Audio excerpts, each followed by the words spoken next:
porque los trabajadores, de todas formas, decir que Pablo Bartol dijo esto es culpa del Mides, ¿no? Que en ningún momento, digo, trató de tirar la pelota para otro lado, y justamente los trabajadores del programa de atención a personas en situación de calle del Mides emitieron un comunicado en el que denuncian la precarización de las políticas públicas, también luego del cambio de autoridades denuncian enfáticamente el desmantelamiento de las políticas sociales, algo parecido a lo que había dicho el senador Olesker.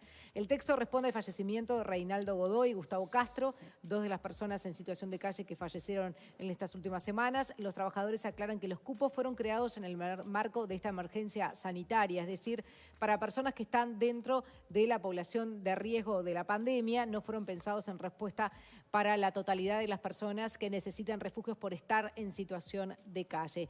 Vamos con el móvil a hablar con Patricia Vega y Gastón Mercader del Sindicato de Trabajadores del Programa Atención Calles del Mides. Buenos días a los dos, gracias por recibirnos. Buenos días, ¿qué tal? ¿Cómo están todos por ahí? Bien, hola, muy bien. Buenos días. Buen día. Bueno, Gastón y Patricia, ante todo lo que ha sucedido, todas las preguntas me imagino que refieren al protocolo. Explíquenos cómo se tendría que haber trabajado para que estas personas no murieran en la calle por hipotermia. Bueno, de algún modo la forma de funcionamiento, el protocolo al que tenemos que sujetarnos, está indicado en forma sintética en el comunicado que creímos pertinente exponer a la opinión pública. Lo que corresponde hacer para manejar los cupos, hay un lugar que se llama Puerta de Entrada, creo que están todos en conocimiento, lo explicó ayer el ministro en una conferencia de prensa que evaluamos como pero Melgar nos dijo adecuada. El otro día, ex autoridad del Mides, que en realidad esa puerta de entrada que funcionaba antes ahora no está funcionando. ¿Es así? Claro, hubo un cambio. Explico un poco que hubo un cambio. Antes era presencial, los usuarios iban en horario más temprano y allí se les daba una tirilla donde decía a qué refugio se iban a poder dirigir.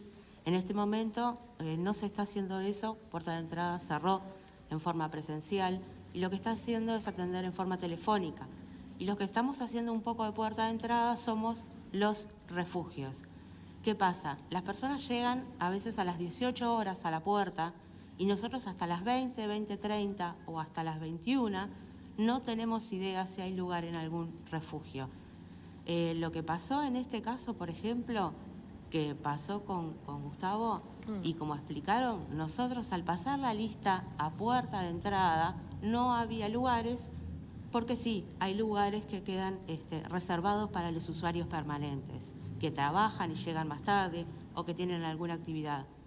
En este caso, cuando nosotros pasan de nuevo la lista a las 23, ahí sí tenemos el total y fue cuando se generaron esos cupos. Pero ya ahí no hay forma de comunicarle a los usuarios que quedaron cupos. Esa es la falla que tiene este sistema. ¿Y eso se empezó a es corregir? una de las fallas. ¿Cómo, perdón? Sí, eso se empezó a corregir. Ya está funcionando distinto. No se corrige. A ver, es un asunto de eficiencia, es decir, cuando se quedan camas libres, la idea es que no suceda eso, porque quedan porciones de comida destinadas a una persona que iba a hacer uso de esa cama, que también se reparte entre los demás usuarios. Es un asunto de eficiencia, es un asunto de economía. Pasa que en estas circunstancias, cuando está en riesgo la vida de la gente, lo que hay que hacer es que sobreabunden, que saturar de cupos para que esto no pase. Como explicaba la compañera, a veces se le entrega, se le asigna un cupo, Puerta de Entrada por teléfono nos dice, bueno, esta persona, fulanito de tal, tiene que ir a tal refugio, donde hay un cupo, se generó un cupo por una falta entre los usuarios permanentes. La persona a veces no va, porque le queda lejos, por X razón, porque se quedó haciendo otra cosa, y no va, entonces esa cama queda libre. Algo de eso tiene que haber pasado con estos 11 cupos que se generaron a las 23, que no existían, que había un déficit a las 8 a la hora de pasar Claro. Igual, la lista. Gastón, A las 8, sí. Acá dos preguntas. La primera es, quedaron 11 a las 23 horas, pero cerca de 40 personas eran los que quedaron afuera. Igual no alcanzaban los cupos. Por un lado. Y por otro estas personas que van a buscar y que les dicen, bueno, pasamos lista a las 20, no hay hora. Si más tarde a las 23 quieren pasar, pasen, pero no les aseguramos nada. ¿No se les puede buscar una alternativa, sobre todo en pleno invierno, temperaturas bajas, alerta naranja, conseguir algún lugar para que puedan pasar la noche? Bueno, yo creo que continuo eso se hizo, se acertó en empezar a digamos, a descompartimentar camas que estaban destinadas sola y exclusivamente a población que estaba en riesgo por el COVID-19, se amplió y se empezó a derivar hacia esos cupos, personas que estaban necesitando, y además se abrieron nuevos cupos. Sí, de todas maneras, nosotros ya en mayo, el año pasado y los años anteriores, teníamos previsto lo que era contingencia, que eran 3 centros que tenían 33 cupos cada uno, y eso estaba previendo lo que era el invierno, que no quedara gente en calle. Los que quedaban en calle era porque lo decidían, no como en el caso de Gustavo, que no tuvo el lugar en ese momento. En ese momento se abrió un centro a partir del sábado que está en la calle Veracierto, que creo que ya más o menos todos saben, tiene un cupo de 100 personas. Y bueno, allí ahora, a partir del sábado y a partir de esta muerte, es que se va a poder tener 100 cupos más. Claro. Pero no se tenían. Y en realidad quedaban lugares libres en centros que se crearon por el COVID. Entonces acá hay una desorganización en realidad. Bien. Y hay una falta de comunicación. Y lo que pedimos también nosotros es que, por favor, podamos tener comunicación con las autoridades del MIDES. Porque lo hemos pedido muchas veces ya. ¿No tuvieron reunión con presentado... Bártolo, con Castañeda? No se han reunido con nosotros, no nos han llamado, hemos presentado en 2 o 3 oportunidades ya y no tenemos Pero después de estas respuesta. 2 muertes, No nos han ustedes pedido. que trabajan en el programa justamente de atención de calles, ¿no han logrado tener ninguna comunicación? No, la muerte es bastante reciente. Me imagino que las autoridades ministeriales están en todo este tema de comparecer ante el Parlamento, etcétera. Sin embargo, nuestro reclamo es de antes y por otros temas que tienen que ver también con las condiciones de trabajo que tenemos los trabajadores, y como trabajadores organizados nuestra responsabilidad es defender los derechos de los usuarios y además nuestras condiciones de trabajo. Entonces, a raíz de eso le hemos presentado varios reclamos de reuniones. La reunión que se tuvo con nuestro sindicato, con el SUTIGA, fue anterior a la asunción de las autoridades y quedó medio en la nada.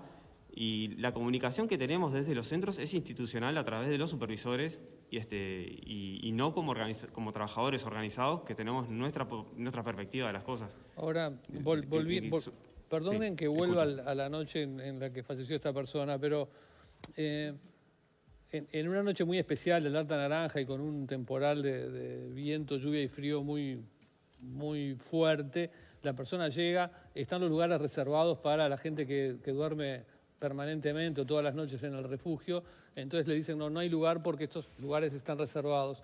¿No hay un margen ahí para, sabiendo que de repente no todos van, es decir, que siempre alguno no va, para tenerlos por lo menos unas horas hasta que se confirme que lleguen, si llegan o no llegan esas personas? ¿No había un margen de acción más allá del protocolo? Bueno, hasta ahora no. Hasta ahora los protocolos aparte son unidireccionales. Nosotros recibimos protocolo del MIDES. Entonces el protocolo nos dice que nosotros tenemos 30 o 33 cupos. No podemos aceptar más personas. No es que yo pueda decirle, pasa, sentate acá y espera. Eso no está permitido por el MIDES. Y es algo que a nosotros, no nos gusta para nada salir a la puerta del refugio y decirle, muchachos, no tenemos lugar. Pero no está permitido, quiere decir que si alguien dice que pasá un rato y esperemos a ver si vienen los cupos permanentes y por lo menos 3 horas no estás en el frío polar y bajo la lluvia, si hacen eso, ¿es sancionada la persona o qué pasa? No corresponde, está por fuera del protocolo. Nosotros nos manejamos con protocolo de actuación. No administramos los refugios como si fueran de nuestra propiedad, no son nuestra casa, entonces tenemos que sujetarnos a formas de actuar. Aparte, la comida viene contada, etcétera, la cama está contada.